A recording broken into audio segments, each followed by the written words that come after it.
salaamaaleykum mbokk yi yéen ñu ñu suivre ci seen site internet luttetv.com ñu ngi leen nuyuwaat bu baax di leen ziar ñu ñëwaat seet si suñu papa Khadim Samb yaakaar naa ne fii moom duñ fi gan ñëw nañ fi ay yooni yoon di def ak moom waxtaan ndax heure bu ñu waxtaanee ak moom rek xam-xam moo ciy génnee moo tax dañuy kontaan ci saa su ne ñuy toog di waxtaan ak moom tey nag ci lu yaatoo waxtaan ak moom ci cosaan ndax yaakaar naa ne moom lu mu mën a am rek cosaan moo ko gënal moo tax bi mu retraité RTS mu dem 2STV créé fa benn émission bu tudd Nawoon dinañ waxtaan ak moom ci émission boobu ak concept bi waaye dinañ waxtaan ak moom tamit ci tolluwaayu làmb yaakaar naa ne foofu la ñuy commencé sax ak ki nga xamante ne moom mooy Petit Mbaye dinañ waxtaan ak moom ci politique duñ bàyyi dara ndax moom mooy Sénégal dañ koy nuyu bàyyi ko mu nuyu ñuy suivre luttetv.com ñu waxtaan ak moom maa ngi lay nuyu di la ziar Père Khadim Samb. jërëjëf Lamine noo ngi sant yàlla bu baax di julli ci Yonent bi alayhi salaatu wasalaam di sant yàlla bu baax di sant sunu ñaari waajur di sant Serigne Touba Khadimou Rassoul di sant Serigne Souley Diagne mi nga xam ne mooy sunu buntu ci kër Sëñ Bamba ak njabootam yi jaar yépp ba ñëw tey ci xalifa Serigne Aliou Diagne di nuyu ñuy seetaan Lutte wi ci biir réew mi ak bitim réew di nuyu kilifay diine yi ne ci réew mi yépp ak kilifay aada yi di nuyu taalibe yi di nuyu nag pouvoir ak opposition comme ni ma ko baaxoo di wax waaye di beral nuyoo nag gardien de la constitution mooy père de la nation président Macky Sall di ko ñaanal yàlla sunu boroom projet yi nga xam ni sumbal na ko askan wi muy Sénégal ak Afrique yàlla na atteindre objectif am di ndokkeel première dame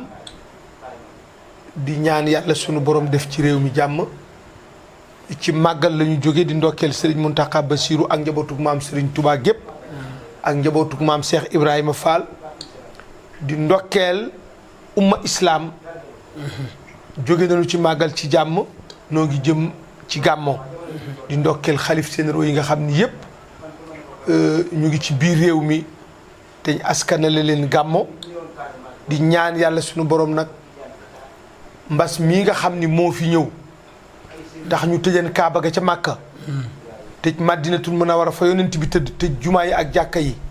yàlla na ko fi yàlla sunu borom jële ba ñu delluwaat ci sunu diine ak sunu aada ak sunu ngor ak sunuy jomb-jomb. amiin incha allah jërëjëf loolu am na solo Père dañuy waxtaan mais ci làmb la ñuy commencé. ku ne xam na ne Gaston toogoon na ay at. ñëwul ci làmb. ñëwaat na taxawaloon benn combat mu naroon dox ci diggante Gris Bordeaux ak Balla Gaye numéro 2.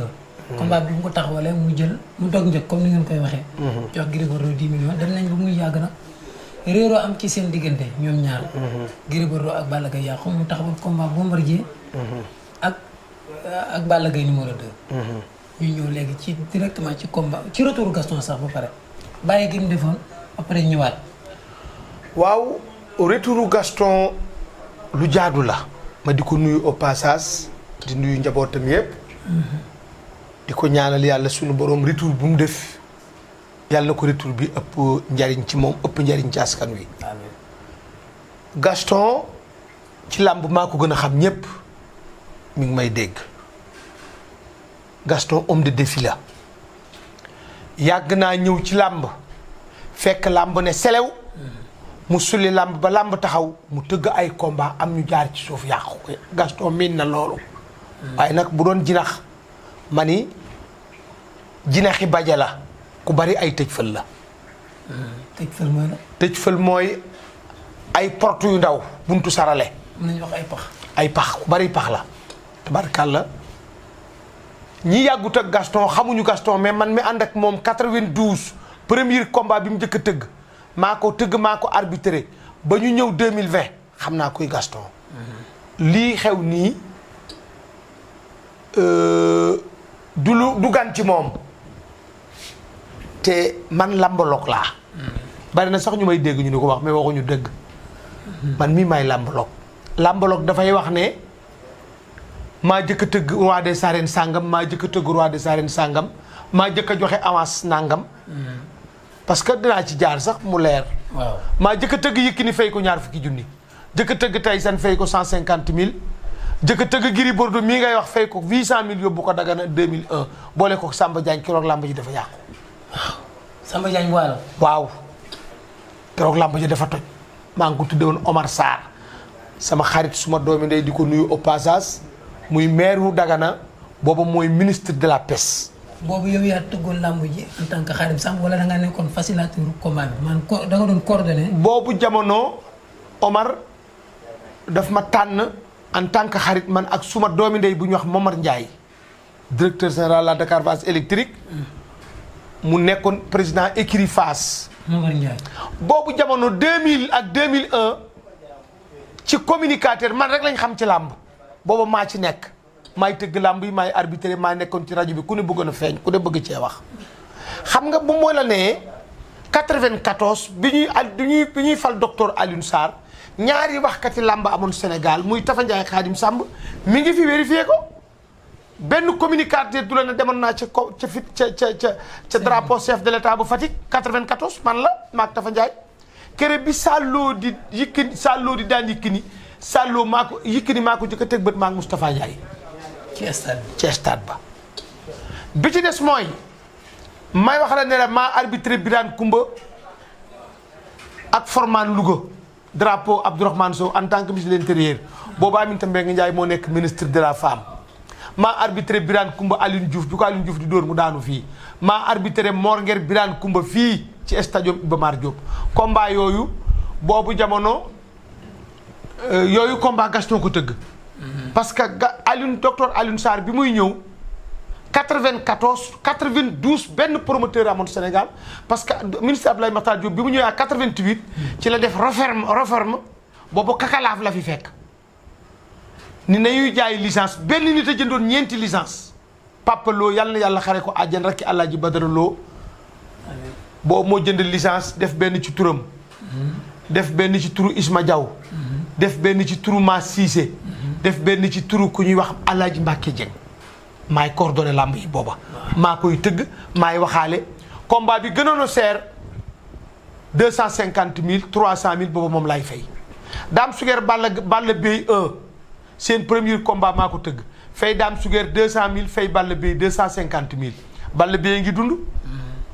Balla Gaye 1 ak Balla Bey 2 maa ko tëgg fay Balla Gaye 1 300 000 fay Balla Bey numéro 2 400 000 maa ko tëgg maa ko arbitré booba sax maa engagé Balla Gaye 1. yaa nekkoon manager. ba bi muy bàyyi làmb combat bu mu tëgg maa ko engagé. kon yow manager nga woon en même temps. non booba lii xewut booba bureau manager bii xew nii ak booba bokkutan boobu làmb aada la woon ak cosaan looloo tax sama jaar-jaar ci làmb en tant que communicateur par modestie 1960 à notre jour amul benn communicateur bu ko am. ok looloo tax Gaston di sama mag man soo mag la waaye premier combat bi mu njëkk a tëgg 92 13 14 15 16 17 18 19 ba 2000 2001 2002 2003 ba 2004 combat bu mu tëgg maa ak moom noo ànd waxaale ko musunoo àndit mu waxaale combat te amu ci ndam waaw combat bu mu mës a dugg bu tëë maa ak moom ay ànd bu nu àndee mu sotti dinaa la ci jox ñaari anecdote bi le retour de Manga Gaston ko tëgg Manga joxoon ko kàddoom séréer yi ne écurie séréer ko bëgg a tëgg te Manga gemb naa ko 54 combat Manga sumaru laa ko joxoon ma di ko nuyu au passage muy mbër mu baax mbër mu gore mbër mu sérieux combat boobu retour boobu maag Gaston noo ànd boobu Gaston mi ngi yor R5 2 porte jóge ca defe naa yor benn Honda bu bees may nuyu ay soxnaam ndax soxna yu baax la ko yàlla jox yu muñ ak njaboot gu muñ kooku dañu ànd ñetti fan lañ ci dox maa nga dem écurie Séréer ni Émile Warit ñoom jox naa Gaston sama kàddu combat bi ma mujj ànd ak moom dox ko ñi ma àndal ak moom di ko dox ñu ngi dund diggante Siir Balde diggante Ama Balde ak Malick Niang avance bi maa ko ànd ak moom guddi yóbbu ko ak Pape Thierno Ba Pape Thierno Ba ngi dund Gaston ngi fi keroog la Faalay Balde mujj a lekk avance bu keroog la mujj avance bi mu mujj a lekk ci àddina lekk xëy na naan na ci attaaya wala lekk na ci ndax day combat bi dafa taxaw amul 1 mois mu wuy ji boromam keroog man mii maag Pape Thierno Ba ñoo ànd maa wax ak Siil Balde wax ak yaayi Ama Balde ñu ngi may dégg ba ñu d'accord ak man Faalay Balde ni ma may naa la caat ne ma nag Khadim ma naa mu ne ma newoon naa la bu caat màggee yabel jeeg ndeysaan. mu yéeg ci kaw caat mooy ama. mooy ama maa ngi ak élément yi combat boobu mooy ma mujj ànd ak Gaston ñu dox ko taxawal ko combat bi taxaw est-ce que mun la bu caat màggee yabel jeex. waaw Faalaye ma wax loolu ni ma Khadim Faalaye suma bàyyi la woon nekkoon suma xarit dibiteeri bii nga ñëw tey nu toog daana fi ñëw di fi toog dafa nekk nit ku baax ba pare xam nga man dama bëggoon làmb ba man lutteurs yëpp dama leen di teral ci sama daraja ak sama wërsëg ak sama xam-xam ak sama connaissance donc Gaston yàgg naa ubbi géew bi fecckat yi bari te loolu moo am solo ku mënta roy da ngay jëkk a tàmbali boo mënta roy luy nit def ku mënta toppandoo da ngay jëkk a tàmbali sama baay ma ko wax Gaston naka jekk day tàmbali tey nag man ku bari gerte bari buuse ku jiitu ñu la sa taar wu dëng wi waaw sa taar wu dëng wi ku jiitoo koy dégg waaye ku des ginnaaw du ko dégg te jàpp nga ni moo jiitu moo jiitu nag kooku kay nag bu fekkee waxant nañu yàlla rek lim def ci làmb 1945 à notre jour benn promoteur mosu koo def yàlla baaxee na ma fekke naa Alaaji Mboor ñing fii nga toog laa ko daa teel ndax Fall Adrien fii la dëkkoon fekke naa Fall Adrien fekke naa Balla Ñas papa yi ma du Ñas yàlla baaxee na ma fekke góor gi Moussa Ly yàlla baaxee na ma fekke sans papa Abdou Karim Dia papa yi Njuga Dia trésorier wu bureau menacé kere bi ñu yóbbu bus ko soow di ko denc Pikine mu génn àddina kor bi yaag bi maag sans papa Abdou Karim Dia ak góor gi Balla Ñas ñoon dugg ci kanam da ngeen demoon ba nekk famille dañu demoon boobu làmb famille la ñooñu sumay bàyyi lañu reporter yi fi des koo ci ni góor kan moo doon Abdou Karim Dia xamu ko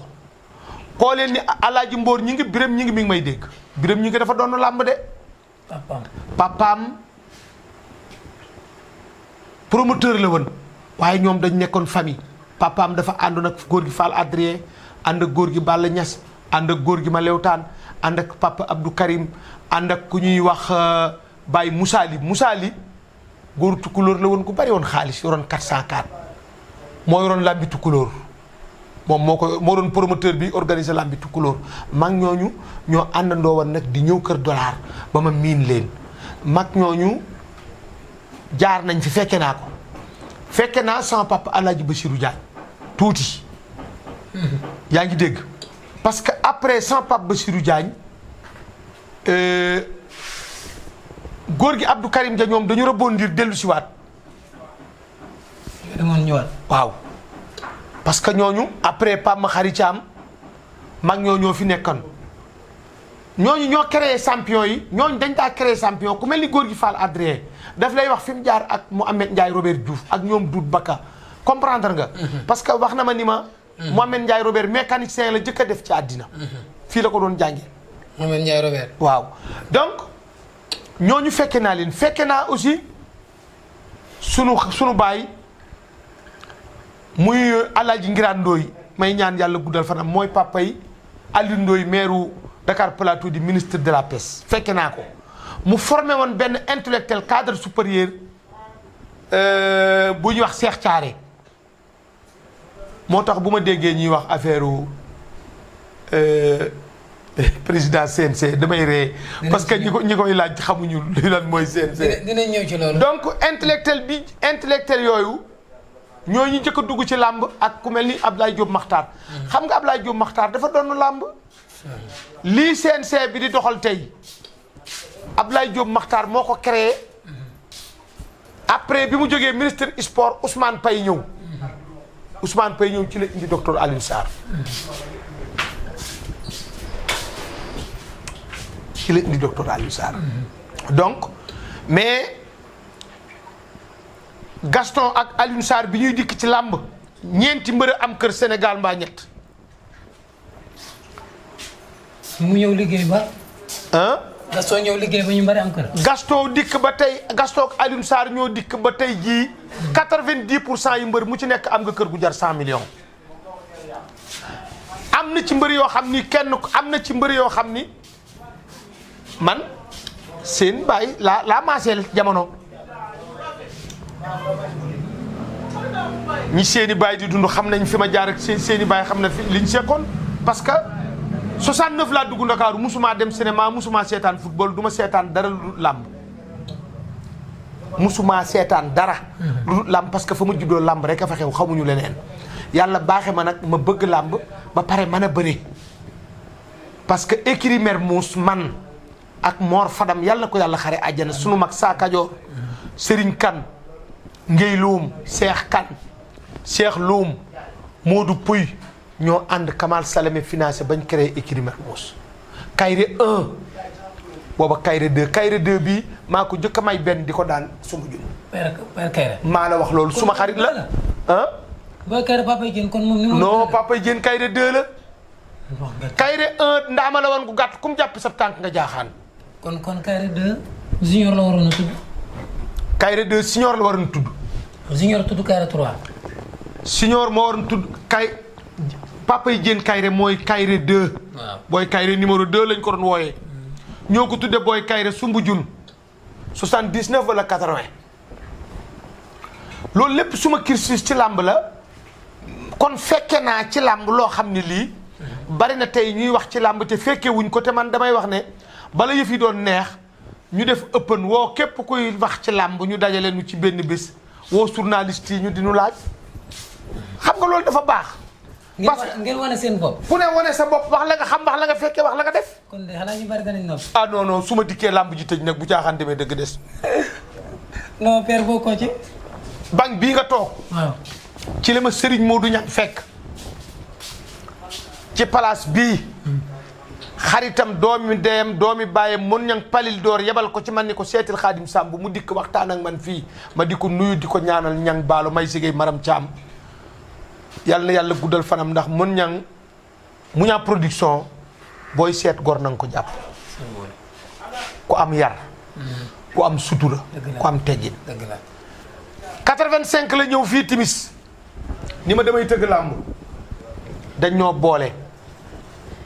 ma ne ko ñaata nga am mu ni ma 300 000 laa am premier combat Serigne Modou Niang maa ko taxawal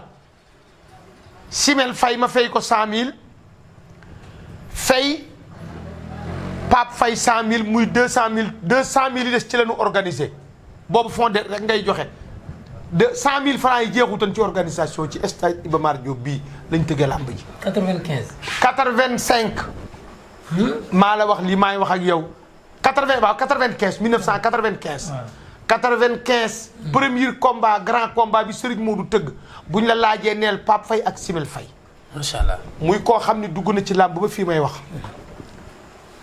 mësta xas promoteur. Serigne Modou Niang. mësta xas mbër. mësta xas communicateur. mësta réeroo kenn. rafetal la ci mos a nekk. loolu lu koy maye. yar la. waaw yar la xam nga Serigne Modou dañ koy dina xam nga Serigne Modou afisul alxuraan la. Serigne Modou Niang afisul alxuraan la. yaayam ji ko meññ. ak Fatou Mor Belle Dame Couture ñoo bokk ndey ak baay. baayam bi ko jur ak baay Mor Niang mi jur mu Niang Paris door bokk ndey ak baay ñooñu seen maam sëñ Touba leen seexal ca Kajoor. ca Kalsaan. ca Kalsaan li boole Serigne Modou ak Abdoulaye Wade ñu bari xamuñu ko. maami Serigne Modou ak góor gi Mor Toola ñoo daa ànd. Serigne Modou ñeeño Abdoulaye Wade juddu la.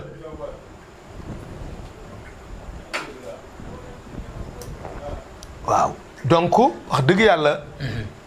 fils. waaw yaram bi daa tàngoon. par modestie. waaw def naa ci làmb lu rëy. def nga ci làmb lu rëy Gaston moom nga jàpp ne def na lu rëy ci làmb mu ñëwaat taxawaloon benn combat diggante Gris Bordeaux ak Balla Gaye après coow am seen diggante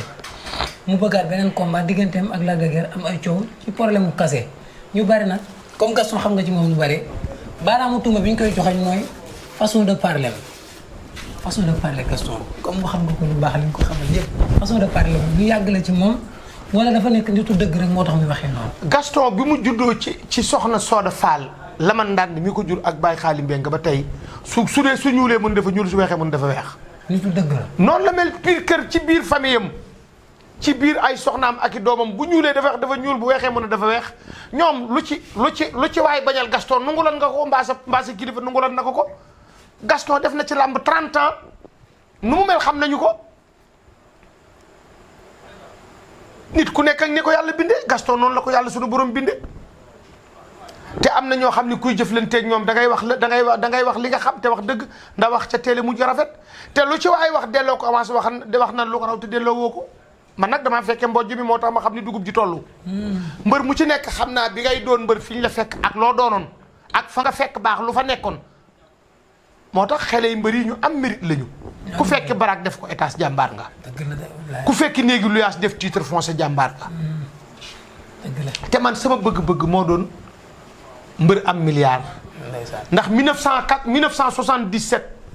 1972 73 74 booba bool doo ngay seetaan làmb ak ab sëfoor ak tayoor booba intellectuel yi moo tax intellectuel bu ñëw ci làmb soo xamee ne jaaxlee la ci indi mais booba bëggoo leen woon làmb déedéet booba intellectuel yi nu ngoo wax ci làmb intellectuel yi nu ngoo wax ci làmb sama mag Masib Sène la woon ak As Makhtar Diallo ak Philippe Diogoy ak Moustapha Ndiaye parce que Moustapha sax du woon intellectuel au niveau mais mayu yàlla la amoon ba di ko ñaanal yàlla guddal fanam te may ko wér Moustapha Ndiaye marqué na empreinte am ci làmb mais intellectuel yi nu nga wax ci làmb Alassane Ndiaye Alou ku mel ni Masib Sène As Bachir Kunta mais ñu ci des ñépp mosuñoo xalaat dugg ci làmb moo tax bu caaxaan demee dëgg des Abdoulaye Diop Makhtar grand serigne de Dakar chef collectivité lébu yàgg na ci làmb de daf ko donn de dafa judd rek fekk bàyyam di tëgg làmb ndax Alaaji Bassirou Diagne mi ko nàmpatal ci làmb ak Doudou Diop monsieur mi ko jur ñoo bokk weenu Marème Diop Makhtar mais Gaston li mu yor ku ko yor waroo neex la dañ laa war a neexal Gaston mbëri dañu war a Mbaye ja Diop la Lion de Jandeer nee na ma daanaa ñëw buntu kër Bassirou Diagne ma ak sama baay am fa ñetti fan bëgg combat Caw Mbaaw nee na ma daanaa ñëw buntu kër Mboor Ñing am fa ñetti fan bëgg combat sama mag suma xarit booy ñàgg nee na ma daanaa ñëw kër Bassirou Diagne toog ñaari fan bëgg combat sa menacé daf daa sol dàllam bu sa baay dee dund sol dàllam bi ma gën a marqué sama papa Mbaye ja Diop la Lion de Jandeer nee na ma bi ko Alaaji Bassirou Diagne fayee 300 000 francs mu indi avance fanweeri junni papaam daf ko ne lii duma ko seetaan Bassirou Diagne dangaa nar ñu tëj ko kaso bii xaalis ëpp na 300 000 Bassirou Diagne du la ko fay ngay lekk xaalis bi nee na bi mu bëree combat boobu ba pare 300 000 yi ci la jënd ñetti car rapide ndondi donc bu ñu demee tey ba mbër tikk di fayeeku xaalis bu toll ni ay fanweeri million ñeent fukki million ki la koy fay di la seeti c'est-à-dire nag ku dugal sa bopp ci xetax mbaam yéey ko mbaam yooyu la ku dugal sa bopp ci xetax bu guddee mbaam yéey ko mbaam yooyu sa bopp man Xaadim Samb fekk may ne ci làmb dëgg làmb du ma seeti mbër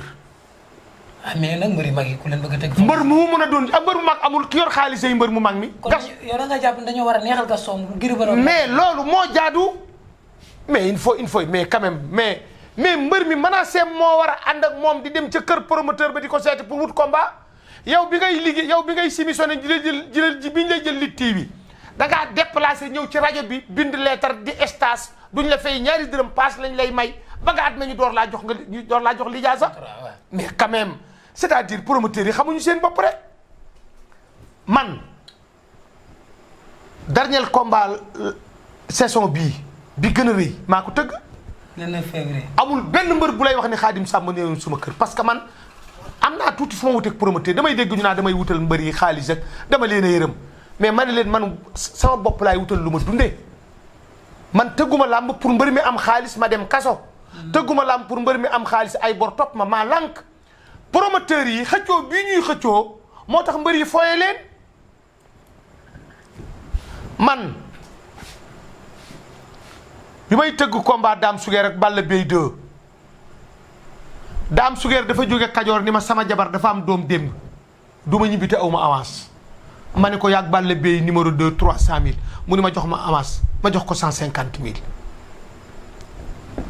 mu dem njoo ko ngénte ji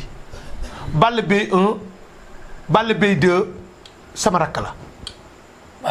waaw Baboy suma rakk la musuma koo nommé benn combat ci àddina boo xam ne dana am bis dama lay woo nga ñëw mais Moustapha Guèye Tigre de Fass. Tigre de Fass. waaw. kase yi gën a rëy ci làmbam Gaston ko tëgg si chèque bi maa koy signé xanaa di ngeen jaaxleeti. Mburum Ndakaaru la woon nag. laaj ma lu tax. lu tax. parce que Momar Ndiaye mooy suma xarit suma doomi ndey. waaw.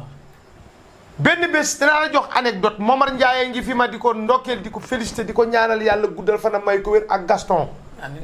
dañ wax ba d'accord ci 30 millions. nu dem ca restaurant ba ca biir Dakar nun ñett nu egg Momar ni Gaston da ngay yokk wala 20 millions wala 25 millions daal yooyu da ngay yokk Gaston ni ko du ma yokk dara mu ne ko non yokkal 3 millions Gaston yokk 3 millions fi ñu toog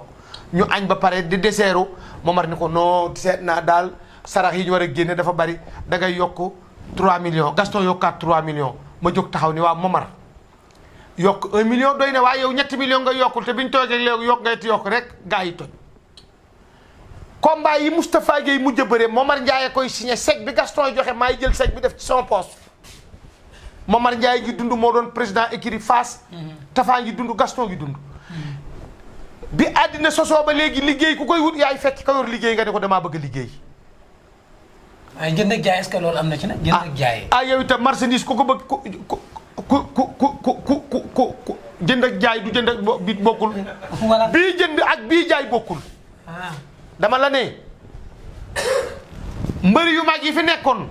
li ma la wax xanaa déggoo ko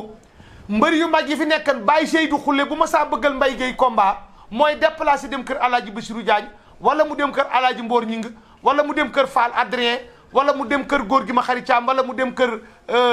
Gom Ndooy papa yi maître Doudou Ndooy Baye Gom Ndooy promoteur la woon lamb yàgg na ci